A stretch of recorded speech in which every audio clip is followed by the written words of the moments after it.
एक दुश्मन इमाम जाफर सादिक अलैहिस्सलाम की खिदमत में आया और इमाम से कहने लगा कि ए फर्जंद रसूल, आपका कोई चाहने वाला गुनाह कर ले तो उसकी आकिबत क्या होगी? इमाम ने जवाब दिया कि देख, अच्छा वो चाहता था किसी तरीके से इमाम के चाहने वाले को जहन्नम में पहुंचा दे, जो आजकल भी बड़े लोगों को फिक्र होती है, बहुत ज्यादा फिक्र होती है कि किसी तरीके से कोई, मसलन हदीस आपने सुना दी जो कि सही हदीस है कि मन बका व अबका तबाका वजब लहुल जन्ना, के या वजबत लहुल जन्ना के जो रोए या रुलाए या रोने जैसी शक्ल बना ले हुसैन के गम में, उस पर जन्नत वाजिब है। अब जैसे हदीस पढ़ लीजिए आके कम से कम कुछ लोग होते हैं जो पूछना शुरू कर देते हैं, मौलाना साहब ये क्या बात हो गई, रोने पे जन्नत वाजिब होती?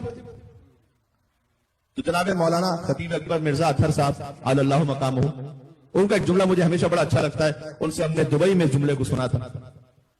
वो ये कह रहे थे कि अगर कोई ऐसे आके कहे कि जनाब मौलाना साहब ये क्या बात है कि हुसैन पर फकत रोने पे जन्नत वाजिब, तो आप उनसे पलट कर कहिए कि ना ना ना, आप फिक्र ना कीजिए, आप पे नहीं हो रही वाजिब, कोई नहीं हो रही वाजिब,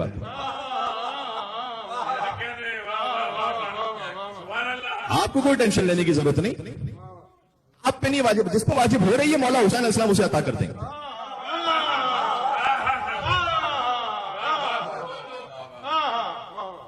आप क्यों फिक्र में लगे हुए हैं, बड़े घबराए हुए हैं कि जन्नत वाजिब? ना ना ना, हरगिज नहीं हो रही, आप पे हरगिज नहीं वाजिब हो रही। वो अपने मखसूस अंदाज़े खिताबत में इसको पढ़ा करते रहे। तो अब गुजारिश क्या मैं कर रहा था कि उसने ये चाहा कि किसी तरीके से इमाम के चाहने वाले को पहुंचा दे जहन्नम में, तो उसने कहा फर्जंद रसूल, अगर कोई आपका चाहने वाला गुनाह कर ले तो फिर तो वो जाएगा ना जहन्नम में। इमाम ने कहा ना ना, अल्लाह उसे एक बीमारी दे देगा दुनिया में, ताकि बीमारी की तकलीफ पर जब वो सब्र कर ले तो गुनाहों का कफारा हो जाएगा। हदीस में भी आया है कि जो सर दर्द होता है इंसान को, वो कबीरा के अलावा सारे सगीरा गुनाहों का कफारा है। हदीस है, एक दिन का बुखार 1 साल के गुनाहों को माफ करवाता है। जाहिर मुराद ये नहीं कि जबरदस्ती इंसान बुखार में मुब्तला हो जाए, लेकिन अगर बुखार हो चुका है, दवा लीजिए, सब्र भी कीजिए। दवा भी अपने मकाम पर है, दुआ भी अपने मकाम पर है, जैसे कि रिस्क के लिए भी है, तवक्कुल भी अपने मकाम पर है, कोशिश भी अपने मकाम पर है। अल्लाह ने तो निजाम इस तरह से बनाया ना कि असबाब को ढूंढो तुम जाके खुद, उस दवा में भी शिफा अल्लाह ने रखी, किसी और ने नहीं रखी। तो दवा खाओ, हुक्म खुदा से शिफा मिलेगी, कोशिश कीजिए, मेहनत कीजिए, हुक्म खुदा से रिस्क मिलेगा। सूरह जुमा में आज की तकरीर में कई पैगामात हो गए माशाअल्लाह से, और ये शायद आखिरी 1-2 पैगामात में से अब हो। वैदा क़ुदियत सलाह फंतशिरू फिल अर्ज़, सूरह जुमा में है कि जब नमाज को पढ़ लो तो जमीन में फैल जाओ, मेहनत करो, रोजगार करो, वब्तगू मिन फ़ज़लिल्लाह, लेकिन इतना याद रखना उस मेहनत के बाद कुछ हासिल हो जाए तो उसे अपनी मेहनत का कमाल ना समझना, फज़ल खुदाबंदी समझना, गुरूर में ना आ जाना, तकब्बुर में ना आ जाना।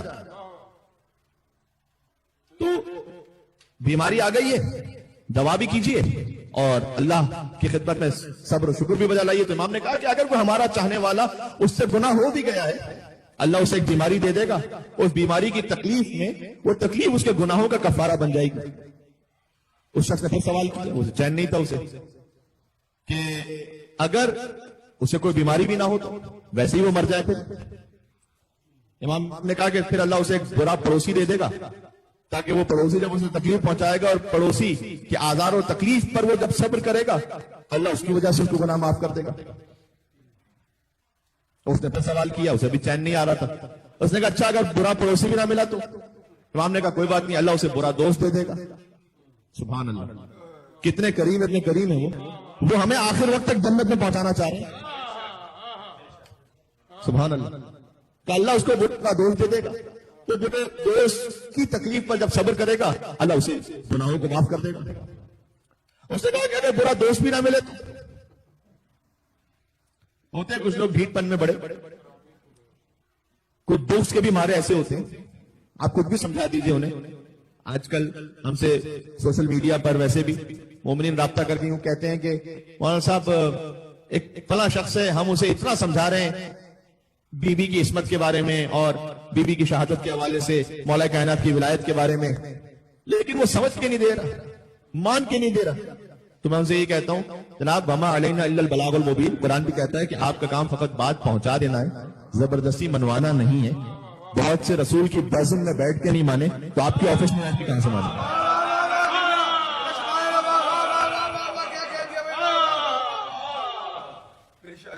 तो लाजिम नहीं है कि हर शख्स समझिए, तो नसीब वालों की बात।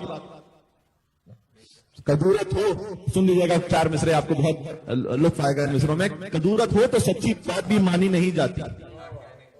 ये मैं उस मलऊन के लिए भी कह रहा हूं कि जिसने सैयदा कौनैन सलामुल्लाह अलैहा के लिए ये तौहीन आमेज कलमात कहे थे, जिसका नाम भी मैं मिंबर से नहीं लेना चाहता कि नाम लेने की वजह से उसकी हैसियत बढ़ जाए खामखा।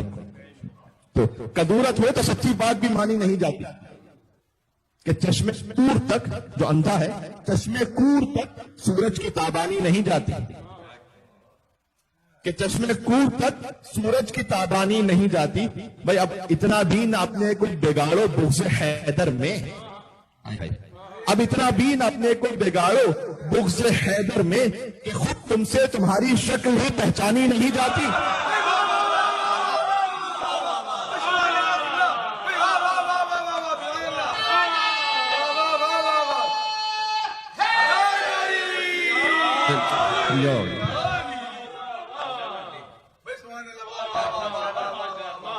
बात तो है ही।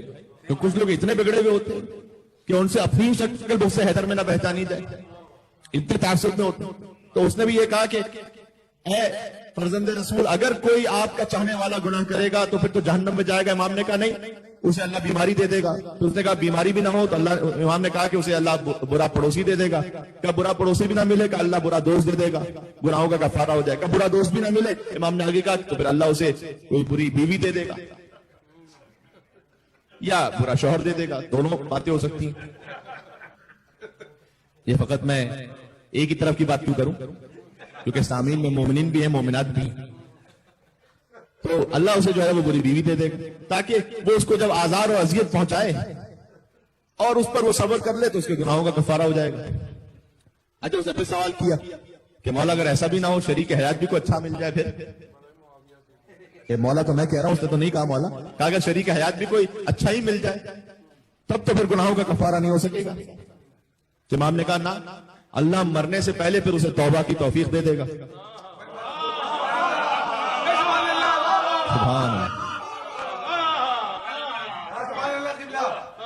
दाए कसम हासिल कलाम आखिरी जुमला कह रहा हूं मैं, जा रहा हूं मंजिल मसाइब पर यहां से, अब इंशाअल्लाह नौखानी होगी कि आखिरी जुमला उसने कहा, ऐ फर्जंद रसूल, अगर गुनाह कर लिए हैं तो फिर हतमन जहन्नम में जाएगा। इमाम ने कहा ना, बीमारी होगी। उसने कहा बीमारी ना हो, इमाम ने कहा बुरा पड़ोसी होगा। क्या बुरा पड़ोसी ना हो, इमाम ने कहा बुरा दोस्त होगा। बुरा दोस्त ना हो, इमाम ने कहा पूरी बीवी या बुरा शौहर अल्लाह दे देगा। कहा अगर वो भी अच्छे मिल जाएं, इमाम ने कहा आखिर वक्त में अल्लाह उसे तौबा की तौफीक दे देगा। उसने कहा कि अगर तौबा की तौफीक भी ना मिल सके, तौबा किए बगैर मर जाए, तब तो जाएगा ना जहन्नम में। वह चेहरे पर सुर्खी जलालत नमूदार हो गई और इमाम ने गैज़ो ग़ज़ब के आलम से देख कर कहा, तेरी आंखों में खाक, फिर हम उसकी क़यामत में शफ़ाअत करके रहेंगे।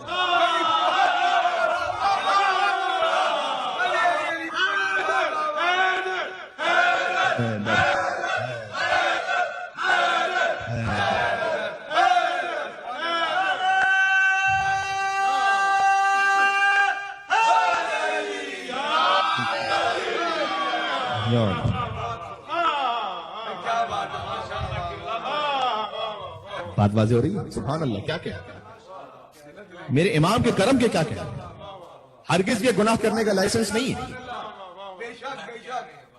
साहिबान फहम और शऊर तशरीफ फरमाए, गुफ्तगू हो रही वही वाली बात के मौला में बागी नहीं, कोई बगावत पर उतर जाए गुनाह पर गुनाह करके, फिर उसका मामला तो फिर खुद वो जाने, मैं तो कुछ नहीं कह सकता। यहाँ इमाम ने तो खुद फरमा दिया कि ला तनालु शफाअतुना मन इस्तखफ़्फ़ बिस्सलाह, हमारी शफाअत उस तक पहुंचे ही की नहीं जो नमाज को खफीफ समझने वाला। तो नमाज कज़ा करने वाला नहीं, फकत नमाज को खफीफ हल्का समझने वाला। इमाम ने कहा उसे भी नहीं मिलेगी हमारी शफाअत, तो पहले शफाअत के काबिल बना लीजिए। इमाम ने कहा कि अल्लाह वैसे दुनिया ही में माफ कर देगा, कभी बीमारी देकर, कभी बुरा दोस्त देकर, बुरा पड़ोसी देकर, बाद में तौबा की तौफीक देकर। वो ना भी हो सका, कम से कम तुमने बगावत नहीं की थी। कुछ कभी गुनाह हो जाते हैं ख्वाहिशात नफ्स की वजह से, कुछ गुनाह हो जाते हैं कभी पहचाने की वजह से। इमाम ने कहा फिर ना घबरा, तेरी आंखों में खाक हो। इमाम ने कहा कि हम शफाअत करेंगे फिर इसमें। हम उस करीम मौला के मानने वाले हैं, हम बेआसरा नहीं है भाई। वो और होंगे यतीमान मजहब व मिल्लत, हमारे सर पे हमारा इमाम जिंदा है। सुभान अल्लाह।